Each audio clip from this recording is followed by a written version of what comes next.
હાલો દોસ્તો, કેમ છો વાલા વિદ્યાર્થી મિત્રો? દોસ્તો, આજે તમારી સામે એક સુંદર વસ્તુ ભણાવવા જઈ રહ્યો છું. કેમ છો વાલા વિદ્યાર્થી મિત્રો? ધોરણ 11 ના ગુજરાતી મીડિયમના દરેક વિદ્યાર્થીઓને હવે સ્કૂલની અંદર એકમ કસોટી સ્ટાર્ટ થવા જઈ રહી છે. તો આ એકમ કસોટીની અંદર કેટલી વસ્તુ તૈયાર કરવી, એ ખાસ કરવી, એસક્યુ એમસીક્યુ ઢગલો છે, પણ થિયરી અને દાખલામાં કઈ કઈ વસ્તુ ખાસ કરવી ને એની માટેનો સ્પેશિયલ વિડીયો બનાવ્યો છે. બધાની સ્કૂલની અંદર એકમ કસોટીમાં પહેલું અને બીજું ચેપ્ટર હશે. તો આ ટાઈમે કેટલા પ્રશ્નો ઘરેથી ખાસ તૈયાર કરી જવાના એ તમારા માટે છે. તો દોસ્તો, નંબર 1, પહેલા ચેપ્ટરની અંદરથી કેટલા પ્રશ્નો ખાસ કરવા જોઈએ? તમે જોઈ શકો છો, તમને પહેલું જ દેખાશે ભૌતિક રાશિના મુખ્ય પ્રકાર, એના વિશે માહિતી, સમતલ કોણ ઘનકોણ ની સમજૂતી આપો. જો તમને ક્લિયર ના દેખાય તો આપણે આની અંદર થોડું કન્સેપ્ટ વાઇઝ ભણી લઈએ તો મજા આવશે. ચલો, કયો સવાલ ખાસ તૈયાર કરવાનો? ભૌતિક રાશિ એટલે શું? યાદ હશે, બે પ્રકાર પડેલા, મુખ્ય અને ગૌણ. એટલે કે મૂળભૂત ભૌતિક રાશિ અને સાધિત ભૌતિક રાશિ. એના એકમ વિશે માહિતી આપવાની. સમતલ કોણ ઘન કોણ યાદ આવ્યું હશે, 2 ડાયમેન્શનની વાત કરી હતી આપણે. સમતલ કોણ 2 ડાયમેન્શન, ઘન કોણ 3 ડાયમેન્શન. ખાસ કરીને જવાના.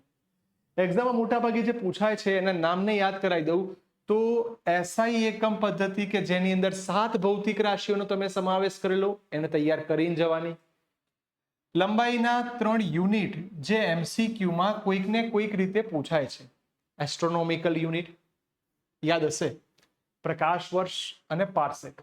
દોસ્તો, એવો કયો સવાલ જે આવે જ કરવાનો જ એક્ઝામ માટે મોસ્ટ આઈએમપી? સાર્થક સંખ્યા એટલે શું, એને નક્કી કરવાના નિયમો જણાવો. દોસ્તો, આ નિયમો બહુ બધી વાર એક્ઝામમાં પૂછાય છે, એટલે ખાસ તૈયાર કરજો. નંબર 2, રાઉન્ડિંગ ઓફ અને પારિમાણિક સૂત્ર અને પારિમાણિક વિશ્લેષણની સમજૂતી. આટલું તમારે કરવું જોઈએ જ. સાથે સાથે પારિમાણિક વિશ્લેષણની મર્યાદાઓ. દોસ્તો, આ 6 સવાલ એક્ઝામ માટે ઇમ્પોર્ટન્ટ છે. ખાસ કરીને જજો, તમારી એક્ઝામમાં થોડા માર્ક્સનો વધારો થશે. ઓકે સર, આની સાથે દાખલા કયા કરવા જોઈએ? તો દાખલા માટે બી તમને કહી દઉં બેટા, આપણે ચેપ્ટર 1 ના આઈએમપી દાખલા કે આટલા તમારે એક્ઝામ વખતે કરવા જ જોઈએ. નંબર 1, શરૂ કરીએ છીએ આજના દાખલાની મેઇન વસ્તુ. તો પહેલી વસ્તુ પેલો ચોપડીના ઉદાહરણનો દાખલો હતો. સાર્થક અંકોને ધ્યાનમાં રાખીને તમારે કઈ કઈ વસ્તુઓ ગણવી.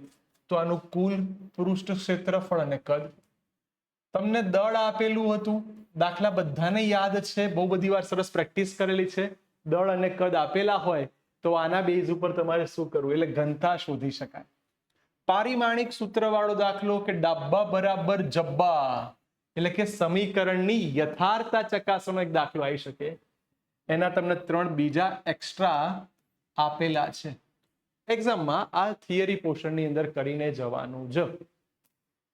હવે હું જે બોલવા જાઉં છું, જે બહુ જ મોસ્ટ આઈએમપી, કે સાદું લોલક સમજાવો. અને સાદું લોલક એટલે ઉદાહરણનો છેલ્લો દાખલો. સમીકરણ બનાવો. મોસ્ટ આઈએમપી દાખલો, આના વગર પેપર શક્ય નથી. આ પૂછાય ક્યાં તો સાર્થક સંખ્યા પૂછાય. આ બંનેમાંથી એક સવાલ આ ચેપ્ટરમાંથી હોય જ. તેને સરસ તૈયાર કરી દેવાનું.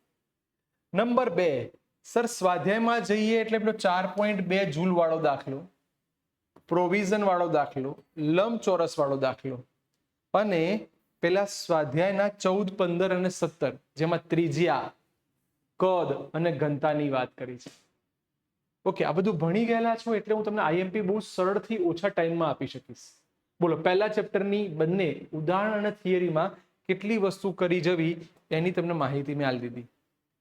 Chapter number 2. ચેપ્ટર 2 ની અંદર 2 માર્ક્સ, 3 માર્ક્સ અને 5 માર્ક્સના પ્રશ્નો પૂછાય છે. જેમ કે આની આગળના ચેપ્ટરમાં 5 માર્કના પ્રશ્નો કયા હતા?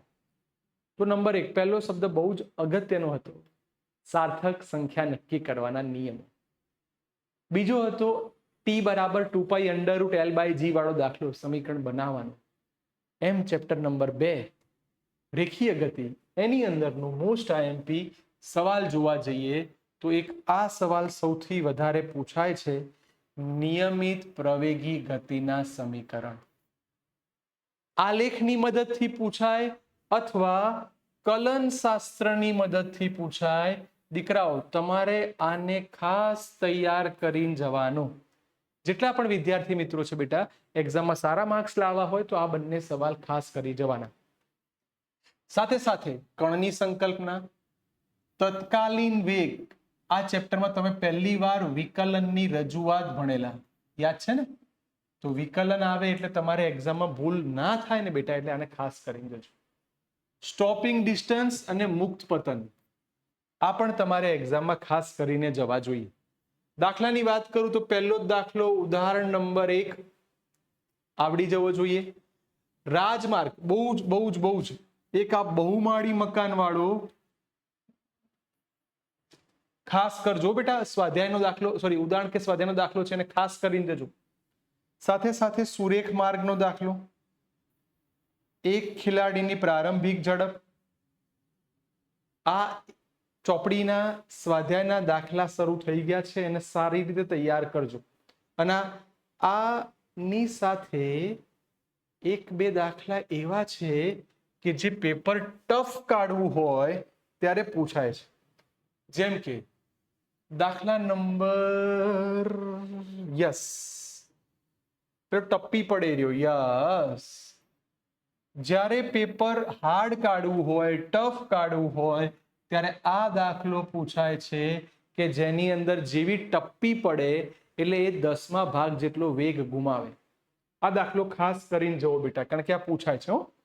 સાથે સાથે તમને આ 5 કિલોમીટર વાળું, 2.5 કિલોમીટર દૂર માર્કેટમાં જાય, બંધ કરીને પાછો આવે, એ તમને આવડે એવા દાખલા છે. પછી બેટા એક આ દાખલો પૂછાય, જો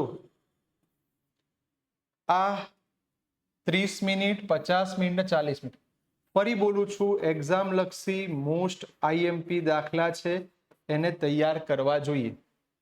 સાથે સાથે લિફ્ટ વાળો દાખલો કે જે તમે આ જોઈ રહ્યા છો, તો આ હતી ચેપ્ટર નંબર 1 અને ચેપ્ટર નંબર 2 ની મોસ્ટ આઈએમપી થિયરીઓ, મોસ્ટ આઈએમપી દાખલા, જેને તૈયાર કરીને જ જવા જોઈએ. દોસ્તો કોઈને થાય કે ના સર ચેપ્ટર નંબર 3 નું તમે અમને થોડુંક આઈએમપી આપી દો, તો ચેપ્ટર 3 નું જે આ આઈએમપી જે આપવા જઈ રહ્યો છું ને, એ દરેક વિદ્યાર્થી સુધી પહોંચાડજો. કારણ કે આ સદીશ વાળું ચેપ્ટર છે. કોઈ પણ સ્કૂલની પહેલી પરીક્ષામાં આ સવાલોમાંથી એક સવાલ હશે જ. કે જો બોક્સ બનાવું છું, દ્વિપરિમાણમાં સદિશનું વિભાજન, પ્રક્ષિપ્ત ગતિ અને કેન્દ્રગામી પ્રવેગ, આમાંથી કોઈ પણ સ્કૂલ હોય એમાં સવાલ આવે જ. પ્રક્ષિપ્ત ગતિ અને નિયમિત કેન્દ્રગામી પ્રવેગ, આનો એક હોય ને હોય જ, છાપી મારવાનો, તૈયાર કરી દેવાનો, મોઢે કરી દેવાનો.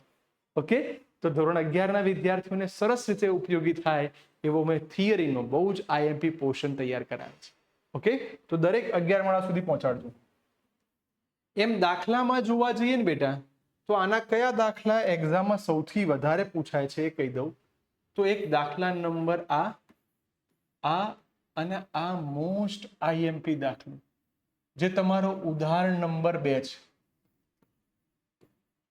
ઉદાહરણ નંબર 2 એક્ઝામમાં વારંવાર પૂછાય છે. એવી રીતે ઉદાહરણ નંબર આ જે દાખલા છે, બંને દાખલામાં સદિશનું સમીકરણ તમને આપેલું છે, આ 1 અને આ એક્સએમ વાળો.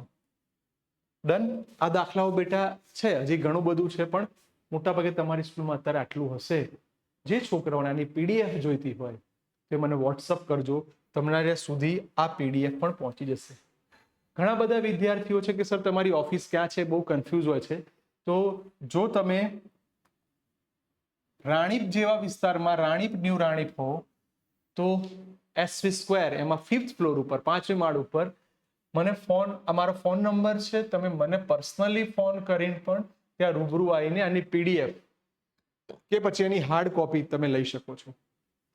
તમે ચાંદખેડા વિસ્તારમાં હો કે ન્યૂ ચાંદખેડા વિસ્તારમાં હો, તો ઓરેન્જ મોલ અને બીજું છે કેબી રોયલ અથવા સરજુ, બંનેમાંથી કોઈ પણ ઓફિસે આવીને તમે આને કલેક્ટ કરી શકો છો.